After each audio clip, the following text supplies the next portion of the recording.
Приветствую всех на канале Магия Песка. Мои дорогие любимые зрители, меня зовут Ольга, и сегодня для вас я сделаю отсыпочку на такую тему. Кто безнадежно влюблен в вас? Давайте посмотрим, кто это человек и почему его любовь такая безнадежная. Загадайте на себя, ни о ком думать не надо, песочек все покажет сам. Я прошу высшие силы дать мне возможность ответить на все ваши вопросы и послать для вас только лишь самую важную, нужную и полезную информацию.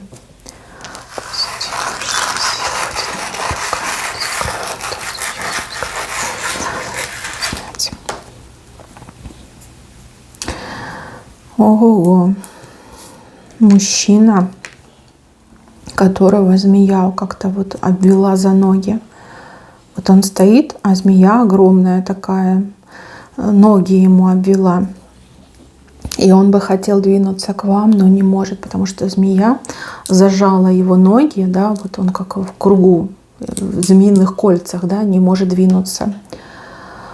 Ох, ну знаете, тут либо соперница есть, да, какая-то змея подколодная, которая мужчину повязала по ногам, либо у кого-то еще может отыграться, что мужчина зависимый, либо алко, либо нарко, либо, может быть, и даже какой-то лудоман, игроман, да, человек с зависимостью, скажем так, да. Ну, может быть и соперница, да? Может какая-то женщина его там силой удерживает, либо магией, либо угрозами, не знаю, шантажом, гипнозом, чем-то она его удерживает. И он вот от этого безнадежен, он влюблен, но он безнадежен. Понимает, что вот эта змея не позволит вам быть вместе. Он не может освободить свои ноги, чтобы к вам прийти. То есть душа и сердце просятся к вам, разум просится к вам, тело, да, все фибры тела просятся к вам, тело и души.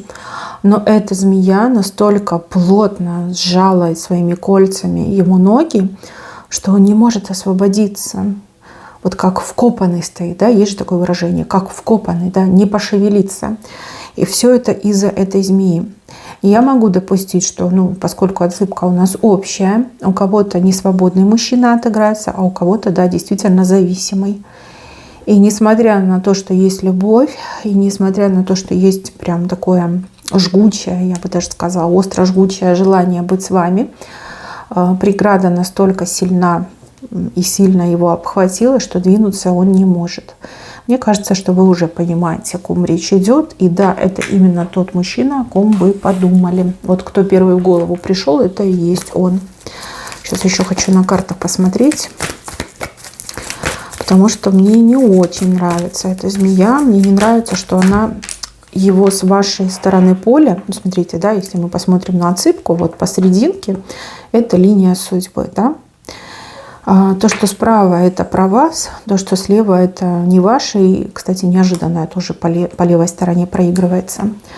Здесь мужчина каким-то чудом одной ногой, да, зашел на ваше поле, но змея его вот кольцами, да, схватила, вот так вокруг него кольцами обвилась и пытается его тащить в левую сторону, то есть утаскивает из вашей жизни. Вот еще что. То есть чем дольше он с этой змеей, тем сильнее она сжимает эти кольца свои, сжимает ему ноги и утаскивает его из вашей жизни. Вот еще так мне идет. Давайте посмотрим, что тут к чему. Просто с картами, немножко более кольцу. Да что ж такое, а? И карты летят. Тут карта аиста, сейчас я вам ее покажу, да. Кольцо и аисты. Мужчина, да, бежит из либо брака бежит. Она вылетела, она еще перевернутая легла. То есть по кольцу и по аистам это точно мужчина не свободный, да, вот у него есть жена, как змеюка, там любви нет, счастья нет, но она такая: все, типа, ты мой навсегда, и только смерть нас разлучит. Может, женщина, там, не знаю, принципиальная попалась, может, с головой не дружит, может быть, ей нужно это положение замужней женщины, может быть, она какую-то выгоду извлекает. Я не знаю, может, любит она его, да, любит так сильно, что не хочет считаться с его, не знаю, желаниями, с его чувствами. Смотрите, я никого не хочу осуждать и никого не буду оправдывать. Вот как по мне, что такое любовь?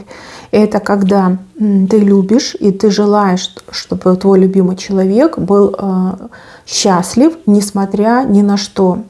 То есть, когда ты можешь даже пожертвовать своими чувствами ради другого, да? Допустим, ты понимаешь, что тот, кого ты любишь, с тобой несчастлив, да, а будет счастлив с кем-то другим. И ты говоришь: да, я тебя люблю, поэтому я тебя отпускаю. Но когда люди вот так вот руками, ногами вцепились и типа не отдам, да, только смерть разлучит, но это уже не любовь, это какое-то наваждение, и это прям эгоизм, и еще это чувство собственника. То есть нельзя кого-то заставить тебя полюбить. И если ты говоришь, что да, я люблю, но человек с тобой несчастлив, стоит ли держать этого человека? Вот очень часто были такие ситуации, лично в моей практике, да, когда приходили девушки и говорили: вот на что угодно готова, лишь бы вот мужчина был со мной, лишь бы вот он там на мне женился, лишь бы он от меня никогда не ушел. И когда я им объясняю, что это неправильно, да, ты руководствуешься своим эгоизмом и своими желаниями. Они говорят: нет, нам все равно, мы готовы там на что угодно пойти, там хоть душу заложить, лишь бы вот мужчина был с ней. Потом эти девушки, там, не знаю, я никогда за это не бралась, я честно говорю, потому что это ни к чему хорошему не приводит. Находили, например, каких-то мастеров, которые делали привороты. Через какое-то время эти девушки просто бежали от этих мужчин, потому что мужчины превращались в чудовищ. Мужчина под приворотом, да и женщина под приворотом теряет себя, теряет свою личность. Вот, как сказать, звериное обостряется, да? Человек становится злым, суровым, у человека развиваются всякие негативные привычки. И то она хотела его любой ценой удержать, приворожить, а потом она от него бежит, потому что он ее бьет, потому что он ее, не знаю, истязает, ревнует, просто вот прям мучает, да? Не хочу говорить плохие вещи. Вот эта змея мне чем-то напоминает женщину с такими желаниями. То есть это не настоящая любовь, это чувство собственника, эгоизм и даже какая-то подлость, как по мне. Да? Но если тебя не любят, зачем ты навязываешься, что ты от этого выиграешь? Будет с тобой жить как посторонний этот мужчина, будет тебя всю жизнь там проклинать и винить, что ты лишила его счастья в жизни. Да? А если ты его еще и приворожишь, он начнет там спиваться, скатываться, агрессивить, абьюзить. Но оно тебе надо, оно того стоит. Да? Случилось так в жизни. Да? Разведитесь, иди найди себе настоящую любовь. Мир, как свет клином, не сошелся на этом мужчине. Да? Есть же и другие. Бывает очень часто люди страсти путают с любовью. Все в жизни бывает. Все на самом деле. То, что я вижу, мне оно не нравится. То, что показали карты, да, мужчина бежит из этих отношений, мужчина не хочет этого кольца, он не хочет эту семью. И да, возможно, этот мужчина, он стал жертвой приворота, либо какой-то привязки. Еще могут быть моменты, что эта змея – это не жена, но, допустим, мама, которая ребенка растила одна. Да? Вот она его одна растила. И на подсознательном этот сын, он уже стал не только ей сыном, но и она уже какие-то роли, как в супружестве играет. Да? Это не значит, что она там заставляет его с собой спать. Нет, она там на него там навешивает проблемы, что типа ты мужик, ты решай. Да? Хотя он не ее мужик, он всего лишь ее сын. И он хочет от нее дистанцироваться, да, развивать эти семейные узы и бежать от нее, бежать именно к вам. А она как бы вцепилась и не пускает. Еще такое может быть. Да? Возможно, мама против того, чтобы он с вами был вместе. Она его там шантажирует, она там его запугивает, чем-то еще там как-то воздействует на него. Такое тоже может быть. Вот видите, вот карты показали, что хочет вырваться из семьи, хочет похоронить вот эти отношения, либо эту привязку, либо семейные узы. Вот хочется ему, но не может. Давайте сразу посмотрим. Ну, понятно, что хочет вырваться. Почему не можешь?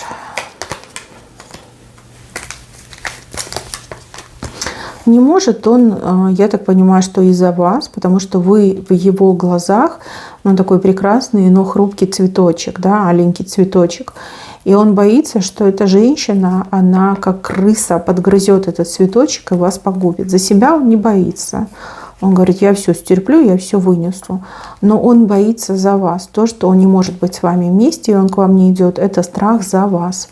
Потому что эта женщина, она не только ему ноги ломает в виде змеи, она еще может в виде крысы вам навредить, да, покусать, подгрызть, я не знаю, что-то может сделать. И он это понимает. И он говорит, ладно, я беру все на себя, весь удар беру на себя, лишь бы тебя отвести от этой женщины. Лишь бы на тебя, да, вот она не напала. Как-то так не идет. То есть то, что его любовь безнадежная, то, что он от вас отказался, это его жертва, потому что он хочет вас защитить, да, чтобы вот эта безумная змея в виде крысы на вас не напала, ну, либо в виде змеи на вас не напала. Да, он вас от проблем защищает, да.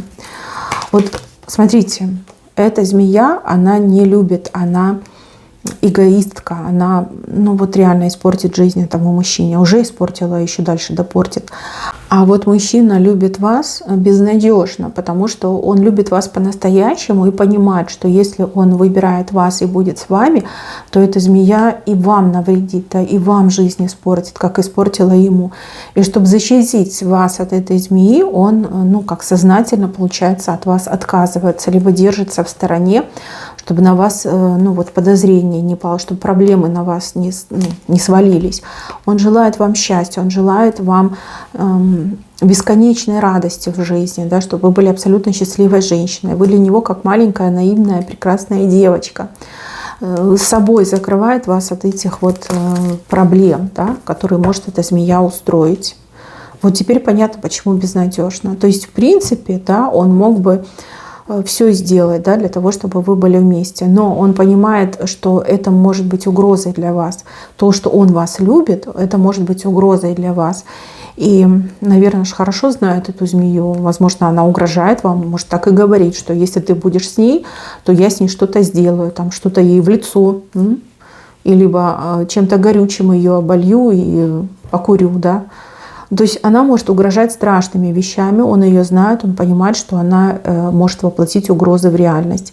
И чтобы вас защитить, он жертвует собой и, ну, тем самым вас закрывает. Это очень сложная тема, не знаю, у меня прям такие неприятные ассоциации пошли. Мне так, знаете, с одной стороны страшно, с другой стороны какая-то даже агрессия чувствуется. И обида, да, обида за то, что одна конченная женщина лишает счастья сразу двух людей. Потому что вот мне еще информация пошла, что, возможно, вы, ну, во-первых, поняли, о ком я говорю, а во-вторых, вы тоже его любите, так же, как и он любит вас.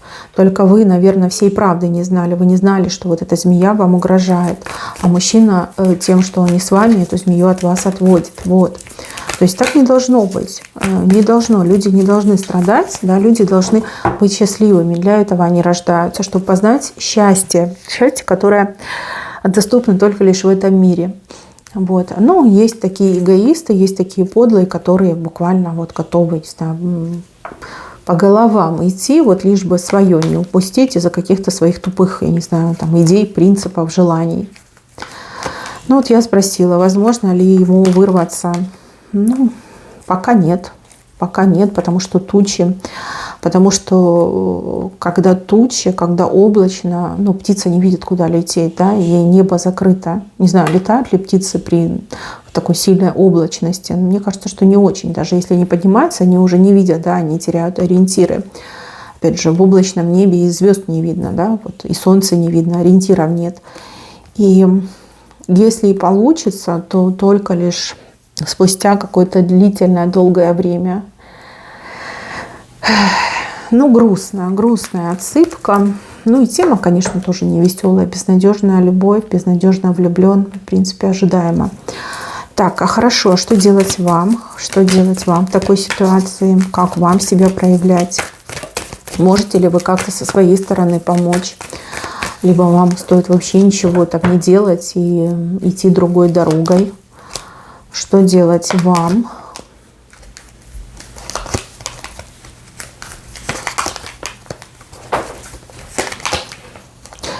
Ну, карты показывают, что у вас будет счастье, но это счастье будет либо с другим человеком, извините, либо, может, и с этим будет, но вы должны еще что-то узнать. Вот как что-то от вас скрыто, закрыто, но еще время не пришло.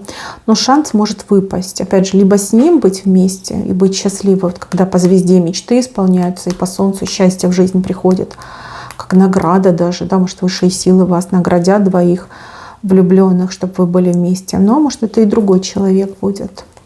А это значит, собой ради вас пожертвует. Почему-то мне больше идет, что да, он пожертвует собой ради вас. А вы счастье найдете с другим человеком. То есть мечта о счастье, о любви, о полноценных отношениях, счастливых отношениях у вас точно исполнится. С ним или с другим человеком. Но опять же, вы разные, отсыпка общая, да, и гадание тоже у меня общее, к сожалению. Я не могу лично вам просмотреть. Но тот, кто безнадежно в вас влюблен сегодня, действительно ради вас жертвует собой. Действительно. Знаете, как ему больно? Эта змея, она действительно, она ломает ему ноги.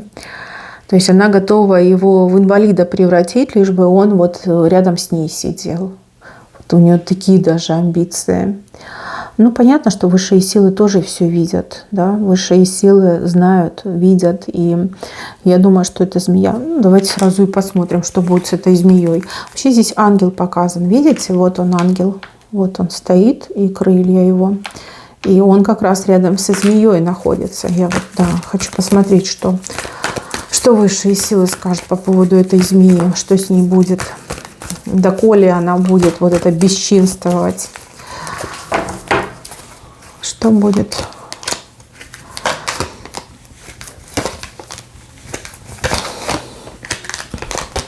Тут про мужчину стали показывать. Так, я про женщину спросила, не про мужчину. Ну, может быть, у этого мужчины еще ребенок от этой змеи есть. И он еще и ребенка с собой закрывает, вот как дом на нем. Если мы не будем учитывать мужчину, а посмотрим вот именно со стороны того, что сказали карты, то тут больше информация для вас, что в ваш дом придет мужчина, с кем у вас будет счастье и новая жизнь. А еще карты сказали, что у вас какая-то денежная работа будет. Ну хорошо, это понятно. Что будет с этой женщиной-змеей? Может, я подумала, когда... Или вы подумали, когда я задавала вопрос. Потому что ответ совершенно не тот пришел. Ну, вообще не похоже на ответ. Что будет с этой змеей? Что будет со змеей? Ну, вот я сказала, что все знают, что она творит безобразие. Не простят, не помилуют ее. Она, как, знаете, как под дурочку, что ли, косит, либо, ну, как, типа, разыгрывает из себя наивного ребенка, да. Но ей этого не простят. Во-первых, от нее удача отвернется целиком и полностью. Она вот как-то заблудится, да, неправильный выбор делает, либо не той дорогой идет. Все, что она сделала, уже записано. То, что под дурочку косит, под ребенка, это ее не спасет. И, ну, не знаю, ничего хорошего ее не ждет, мужчина все равно от нее уйдет. Вот пусть не сейчас, но через время он от нее уйдет. Она одна останется. У нее вообще жизнь к закату идет, да, может даже какой-то, ну, по всаднику, может куда-то поедет на машине, да, какой-то случай, да, не самый лучший, несчастный. Ну, тучи, болезни, неприятности и, пожалуйста, гроб. Ничего хорошего не ждет. Может, она действительно какая-то нездоровая, да, душевно больная. Вот такая мысль тоже пришла в голову. Ну, как юродливая, да, называется этот человек с болезнью ментальной, душевной. И человек не понимает, что он творит. Ему кажется, что он все делает правильно. Высшие силы, возможно, так смотрели на нее, думают, ну, Но она же больная, да. Но опять же, она же жизни портит людям, разрушает жизни, отравляет жизни. Ну, ничего хорошего ее не ждет, вы сами видели. И ангел, вот он рядом. Ну, возможно, это ангел правосудия, да, либо возмездие ангел. Он уже рядом с этой змеей. Рядом. Единственное, что это не будет быстро, да. Не быстро это все произойдет. Если вы думаете, что окей, я дождусь, то это, наверное, несколько лет займет. Потому что все-таки идет мне, что она как ребенок, да, ну, нездоровый человек, взрослая женщина с, скажем так, с развитием ребенка, да, маленького ребенка. То есть это даже как остановка развития, или как это называется. То есть не отдает отчет тому, что делает. А может, у нее какие-то, да, отклонения начались, не знаю, ранняя деменция или что там, рассеянный склероз. И это, ну, типа, как вначале незаметно, да, люди не могут этого понять, а дальше будет хуже. Ну, что есть, то есть. Мужчина все-таки от нее освободится. Все-таки освободится. То есть, если вы готовы ждать, то ждать придется, наверное, немножко долго. Но он от нее все равно освободится. У него будет счастье в жизни. У нее все в закат уже идет. Да? Она направляется в сторону заката. И да, вот мне идет, что у нее какая-то ментальная болезнь. Возможно, она только лишь начала проявляться, либо она в каком-то инкубационном состоянии. Ну, типа, потихонечку развивается. Либо, ну, как-то, вот, знаете, точечно, да, вот некоторые, скажем так, извилины в мозгу поражает, а дальше будет больше. Честно, я не ожидала. Я не ожидала, что я такое увижу. Я давно такого не видела, но, значит, так оно и есть. Значит, вам нужно это все узнать. Так, еще из безнадежно влюбленных. Ну, не знаю, нужно вам это говорить, либо не нужно, но информация вышла, поэтому я скажу. Здесь показывают не человека, но душу человека. Душа сейчас находится то ли в чистилище, ну да, наверное, все-таки это чистилище. Это не рай и не ад, это что-то пограничное, чистилище, скорее всего. И эта душа там застряла. Застряла, знаете, как не хватило хороших дел, и были плохие деяния у этой души. То есть человек не был святым, человек мог прям уходить и в плюс, и в минус, и душа застряла. Этого человека нет. Человек мог погибнуть и год назад, и несколько лет назад, и мог недавно совсем уйти в мир иной. Человек при жизни вас любил, но обижал, и обижал очень сильно, либо очень сильно обидел при жизни, да, но все равно человек вас любил, и до конца человек любил. И, ну, как особо впечатлительных, пожалуйста, выключайте это видео, не смотрите. Я вас очень прошу. Если вы можете себя держать в руках, то скажу, как вижу. Человек, умирая, он думал о вас. Думал о вас и, скорее всего, повторял ваше имя. Ну, вот как призывал, звал вас, не знаю. У него в голове, в глазах были вот ваши образы, картинки из прошлого. Ну, как бы, да, умер с вашим именем на устах, скажем так. А смерть была какой-то, ну, неприятной. Может, даже насильственная была смерть, да, внезапной. И сейчас душа в чистилище, и из чистилища безнадежно любит вас. И еще я понимаю так, что этому человеку очень хочется не просто попросить ваше прощение, а действительно вот именно вам сказать, что да, я был неправ, и мне так жаль, что я это сделал. То есть, может, он понимает, да, что вы не простите, но хочется донести, что ему очень жаль и жалеет, что сделал. Даже не прощения попросить, а именно поставить вас перед фактом, что вот именно его отношение такое. То есть если была бы еще одна жизнь, то человек никогда бы так не поступил. Либо если бы можно было все вернуть назад, человек никогда бы так не поступил. И да, душа в чистилище, и, ну, скажем так, без помощи живых она там надолго застрянет. Если вы понимаете, о ком я говорю, и тут я тоже, кстати, ощущаю, что вы понимаете, кто-то прям четко даже имя назвал. Возможно, уход этого человека из жизни для вас тоже стал неожиданностью. Хоть даже если он вас обидел, плохо поступил, но все равно это было для вас неожиданно. Прям боль почувствовали.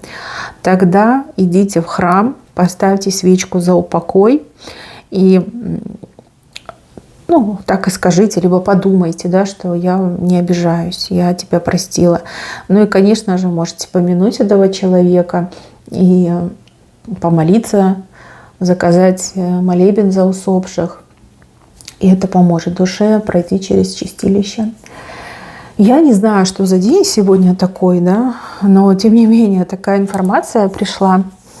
Иногда, знаете, садишься делать гадание, даже не представляешь, что тебя ждет. Либо кажется, что тема такая интересная, легкая, а тут такое приходит. Один он со змеей борется, а другой в чистилище находится.